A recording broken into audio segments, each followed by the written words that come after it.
Passetou, maison centrale, grosse journée de confusion entre gardes pénitentiaires et gendarmes, je l'ai mentionné tantôt dans les intros. Oui, ça a l'impression d'un bras de fer, d'un petit bras de fer entre le ministre de la Justice Charles Wright et le haut commandant de la gendarmerie nationale, puisque vous savez, au lendemain de raid armé qui a visé la maison centrale de Koronti, eh bien, le haut commandement de la gendarmerie nationale a pris l'initiative d'envoyer des gendarmes, donc de faire remplacer tous les gardes pénitentiaires, puisqu'on estimait que certains avaient une responsabilité présumée dans l'évasion de ces prisonniers. Donc, des gardes pénitentiaires ont été effectivement remplacés, des gendarmes sont arrivés, et ce qui s'est passé, c'est qu'on apprend que l'un des gendarmes affectés à la sécurité de la maison centrale, donc à l'extérieur, un certain Boundou Tawel Kamara, qui aurait pris l'initiative sur lui de s'introduire dans la cellule de lieutenant-colonel Ahmed Tidiane Diallo, qui est poursuivi dans le cadre de cette évasion devant le tribunal militaire pour aller introduire un téléphone. Donc le ministre de la Justice Charles Wright a appris cela, est arrivé hier, il a mis tout le monde, tous les gardes pénitentiaires, en tout cas ceux qui restaient et tous les gendarmes qui étaient affectés, il a mis tout le monde dehors pour justement s'insurger contre cette pratique. On l'a vu quand il est revenu de l'étranger, on a vu le discours qu'il a tenu, même si ça a choqué certains, mais il faut le dire aujourd'hui clairement, Ouri, que l'utilisation des téléphones portables au niveau de la maison centrale de Conakry est une réalité. Je ne sais pas comment ça se fait, comment ça se développe,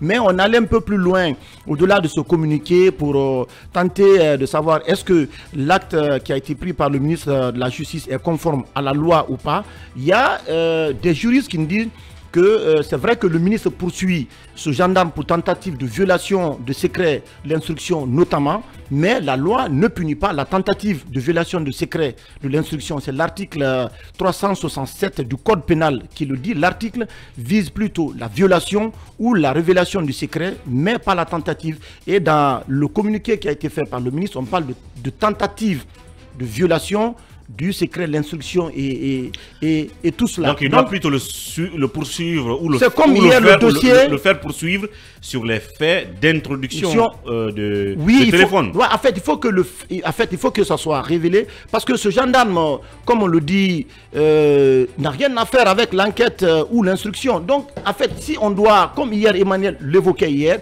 certainement il y a l'intention, mais l'action... attention. Non, mais je vous dis, sur la base... On dit qu'il a mis le téléphone dans le pain. Non, on dit tentative. Dans du pain, non? Non, je vous dis qu'on parle de tentative. Oui, mais est-ce qu'il a été vu avec ce téléphone en voulant l'introduire? Oui, non. Oui. Voilà. Non, attendez, s'il vous plaît. Oui, mais... C'est quand même différent, il ne faut pas confondre. Non, je suis pas en train... Oui, mais attendez, s'il vous plaît. Oui, mais quand le ministre dans son communiqué, laissez-moi chercher cette partie, parce qu'il parle de tentative ici, il dit en application des dispositions de l'article 37 du Code de procédure pénale, il vous est enjoint par la présente versée au dossier de la procédure d'engager des poursuites judiciaires pour des faits présumés de tentative de violation de secret de l'instruction contre Boundou Tawel Kamara. Ensuite affecté à la sécurité de la maison centrale. En effet, dans la procédure d'évasion à la maison centrale centrale ouverte par le parquet militaire, le lieutenant-colonel Ahmed Tidiane Diallo, gendarme, a été placé par le pool des juges d'instruction du tribunal militaire permanent de Conakry, conformément à l'article 235 du Code de procédure pénale, pour empêcher toute concertation frauduleuse avec les présumés auteurs ou co-auteurs. Pour faciliter cette concertation, Boundou Tawel Kamara, affecté pour la sécurité du périmètre à la maison centrale, a abandonné son poste pour s'introduire à l'intérieur de la maison centrale pour tenter de remettre un téléphone portable dans la cellule de lieutenant-colonel Ahmed Tidiane Diallo. Il a été intercepté. Donc il a été intercepté. Il a été intercepté dans l'action. Non. Il a été intercepté dans l'action. Vous savez ce qui s'est passé. Merci.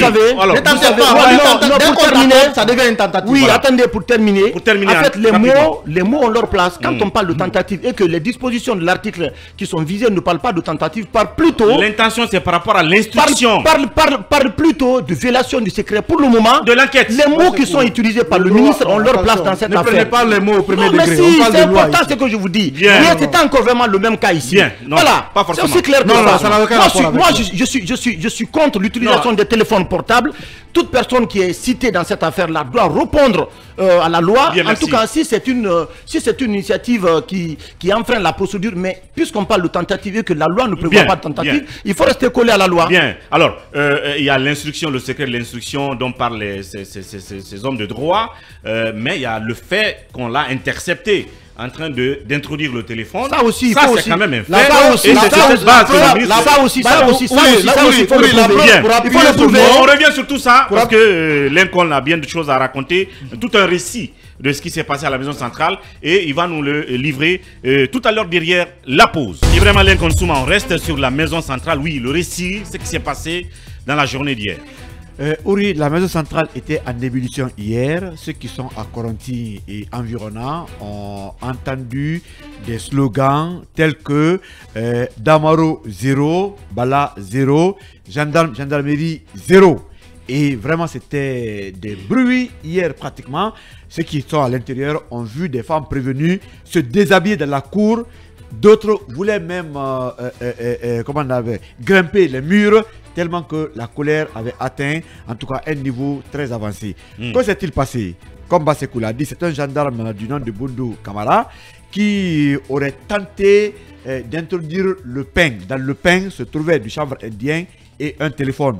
Vous savez, il y a les téléphones parfois qu'on appelle grimpés, qu'on peut même croquer. Donc des minuscules téléphones. Minuscules. Donc dans le pain, il y avait du chanvre indien, il y avait du téléphone qu'il aurait tenté en tout cas d'introduire près d'un autre prévenu dans la cellule. Mais que s'est-il passé? Les gardes pénitentiaires actuellement qui ne fument pas le calumet de paix avec les gendarmes ont essayé d'être très prudents parce qu'actuellement ils répondent directement de Charles White comme d'habitude. Il y a même des étudiants diplômés, des universitaires qui sont dans le rang en tout cas de ces gardes pénitentiaires. Alors quand les gardes là se sont rendus compte que ce pain avait à l'intérieur le téléphone et le chanvre indien. C'était du pain douteux. Tout à fait. Ils ont interpellé ou informé le coordinateur des gendarmes qui est sur place, qui s'appelle lieutenant-colonel Damaro. Il est sur place, il a été informé. Mais ce lieutenant-colonel Damaro de la gendarmerie aurait tenté en tout cas de tout faire l'affaire dans l'œuf. Il ne voudrait pas que le directeur de l'administration pénitentiaire soit au courant, ni le régisseur. Bien. Et les gardes pénitentiaires ont résisté cette fois-ci. Ils disent qu'on met tout sur eux pendant que ce ne sont pas eux qui sont les problèmes de la maison centrale. Donc ils ont tout fait cette fois-ci maintenant pour interpeller le ministre Charles White. Et dans la cour, les gardes ont pris même pour témoins les prisonniers, les prévenus par rapport à ce qui se passe. Et les gardes ont dit qu'à partir de l'instant, ils quittent les lieux, ils laissent la prison pratiquement aux gendarmes. Aux mains des gendarmes. Vous savez, une fois j'avais dit ici que l'arrivée des gendarmes à la maison centrale était une sorte de bombe. Les gens n'ont pas cru. Parce que les prisonniers estiment que ces gendarmes, en tout cas, qui les prennent dehors, qui font l'instruction, ne peuvent pas les contrôler. Ils ne veulent pas du tout voir les gendarmes à la maison centrale. Alors dès que les gardes pénitentiaires ont dit qu'ils laissent la prison centrale aux gendarmes, toutes les manifs ont commencé. Tous les prisonniers étaient mécontents. Et ce qui a fait que tout le monde est sorti pour crier. Les femmes sont déshabillées pour leur mécontentement. Alors, oui, le Michel White pratiquement est venu. Mais ça a été donc en catastrophe. Catastrophe, ouais. Parce qu'il a été appelé par ses gardes pénitentiaires. Bien. Ça a été une véritable journée de débandade à la maison centrale. Mais qu'est-ce qu'il faut déplorer, Ori? Le renfort qui est venu, cette gendarmerie, quand on apprend que c'est un de ces gendarmes qui tentent un tel coup, je crois que c'est grave. Et pire, le coordinateur Damaro qui est là aurait tenté en tout cas de tout faire tout dans l'œuf.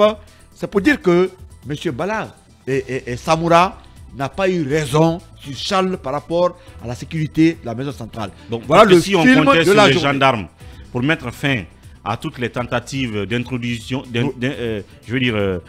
d'introduction d'objets interdits à la prison, téléphone ou autres objets, et qu'on y envoie les gendarmes pour cela, que ce soit un gendarme qui soit impliqué dans ça, ça devient un peu problématique. Non, ça devient problématique. À qui on peut faire confiance désormais? Ça devient problématique, un gendarme qui tenterait d'introduire le téléphone, le chanvre indien et le pain, mais un autre gendarme, coordinateur de tous les gendarmes, qui tente d'étouffer l'affaire dans l'œuf, de sorte que le régisseur et le directeur de l'administration pénitentiaire ne soient pas au courant. Je crois que c'est très grave. Bien. Alors aujourd'hui, on a dit il y a un fait qui est clair. Le président, dans sa décision, devrait non seulement limoger tous les responsables, en tout cas de la chaîne, sur la chaîne les ministres de commandement, les ministres de la justice, de la défense et de la sécurité, mais aussi les hauts gradés de l'armée, tels que le patron de la gendarmerie nationale. Parce que s'ils étaient là, tous devaient partir. La preuve est là. La gendarmerie qui est venue a foutu le bordel, excusez-moi du terme, mais hier ça a été une révolte. Parce que il y a même autre étincelle au niveau de la main centrale. Il y a beaucoup de prisonniers, selon mes informations. En tout cas, qui ne veulent pas voir les gendarmes. Et ces gendarmes qui sont avec des armes, imaginez, je ne souhaite pas que ces prisonniers mettent main sur ces armes. C'est autre chose. Trouvons la solution par rapport à la main centrale. On peut bien comprendre, si le fait que les prisonniers ne veulent pas voir les gendarmes soit dû à la rigueur qu'il ferait observer. Il n'y a pas de rigueur. Non, j'ai dit si, c'est parce que ces gendarmes, évidemment, sont rectas sur les consignes, mais malheureusement, si c'est eux aussi qui sont impliqués dans ce qui était reproché aux agents pénitentiaires, ça devient justement un problème. En tout cas, ils ne veulent pas voir ceux qui les ont conduits en prison. Voilà, la question qui se pose pour terminer, à qui on peut faire finalement confiance pour gérer, pour garder, pour sécuriser cette prison? Elle reste posée en attendant la réponse qu'on pourrait nous donner. Le temps pour nous justement de passer sans